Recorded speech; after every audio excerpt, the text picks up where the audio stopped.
तासगाव कवठे महांकाळ विधानसभा मतदारसंघातील राष्ट्रवादी अजित पवार गटाचे संजय काका पाटील यांनी कार्यकर्त्यांना एक महत्त्वपूर्ण निवेदन दिलं आहे।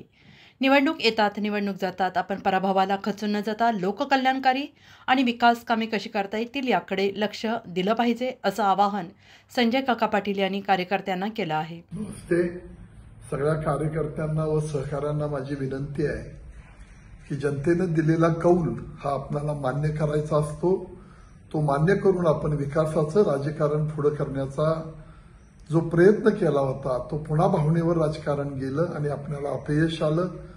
पण तरी हरकत नाही, राज्यामध्ये प्रचंड मोठ्या शक्तीनं महायुतीचं सरकार आलेलं आहे। त्यामुळे राज्य आपलं आहे, केंद्र आपलं आहे।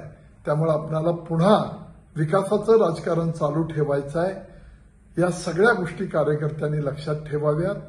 कुठेही अनुचित प्रकार घडू नये, पराभवानं खचून जाता कामा नये, ही सगळ्यांनी आपण काळजी घ्यावी आणि विकासाचं राजकारण सुरू करूया।